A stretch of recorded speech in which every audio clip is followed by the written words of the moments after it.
অনেক সময়ই কিন্তু আমাদের ছোট বাবুরা, বিশেষ করে 1 থেকে 3-4 বছরের বয়সের বাচ্চারা খেলতে খেলতে হঠাৎ করেই পড়ে যায়।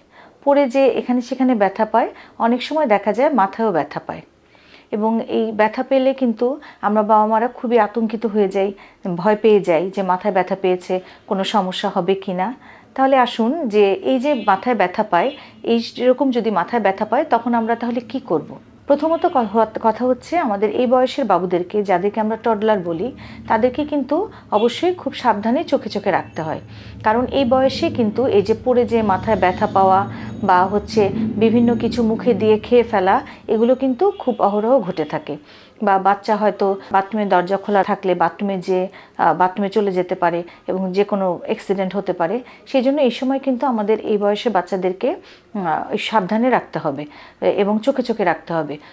এই ক্ষেত্রে একটা কাজে করা যেতে পারে যে আমরা যদি এই বয়সে বাচ্চাদেরকে খাটের উপর না খেলতে দিয়ে মেঝেতে ম্যাট বা সেরকম কিছু দিয়ে খেলতে দিই, তাহলে কিন্তু এই যে পড়ে যে ব্যথা পাওয়ার ব্যাপারটা, সেটা কিন্তু অনেকাংশেই কমে যাবে। কিন্তু তারপরও চোখে চোখে রাখার পরও অনেক সময় দেখা যায় যে এই বয়সের বাচ্চারা পড়ে যেয়ে বিশেষ করে মাথায় ব্যথা পায়। তখন কিন্তু আমরা খুব আতঙ্কিত হয়ে যাই যে কি করব এখন।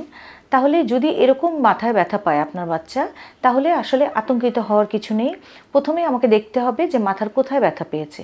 যদি দেখা যাচ্ছে অনেক সময় বাচ্চা কান্নাকাটি করে, জায়গাটা ফুলে যায়, সেক্ষেত্রে আমরা ফুলে গেলে আমরা একটু বাচ্চাটাকে ওইখানে পানি দিতে পারি বা ঠান্ডা পানি দিতে পারি।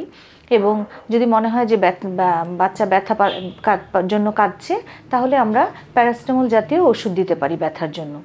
কিন্তু অনেক ক্ষেত্রে দেখা যাচ্ছে যে এই বাচ্চারা যদি মাথায় ব্যথা পায়, তাহলে অনেক সময় বাচ্চা দেখা যাচ্ছে যে বমি করে বা হচ্ছে কোনো কোনো সময় বাচ্চার ঘুম ঘুম ভাব বেশি থাকে এবং কোনো কোনো সময় বাচ্চার কিন্তু খিঁচুনিও হতে পারে।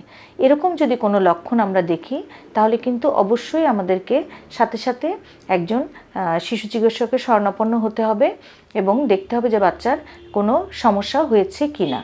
এবং এই সময় আমাদের আতঙ্কিত না হয়ে কিন্তু আমাদের যদি কোনো সময় বাচ্চা পড়ে যায় এবং মাথায় আঘাত পায়, তাহলে আমাদের অবশ্যই তা বাচ্চাটাকে একটি ক্লোজ অবজারভেশন আমরা যেটা বলি, মানে বাচ্চাটাকে আমাদের একটু চোখে চোখে রাখতে হবে যে তার এই টাইপের কোনো সিমটম তার হচ্ছে কি না।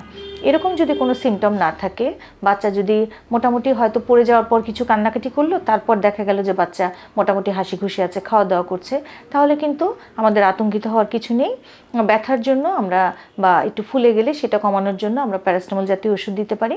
তাহলে কিন্তু এটা 2-3 দিনের মধ্যে এমনি ভালো হয়ে যাবে। এটা নিয়ে তাহলে আতঙ্কিত হওয়ার কিছু নেই। কিন্তু ওরকম সিমটম দেখলে কিন্তু অবশ্যই আপনাকে একজন শিশু চিকিৎসকের শরণাপন্ন হতে হবে এবং যথাযথ ব্যবস্থা নিতে হবে।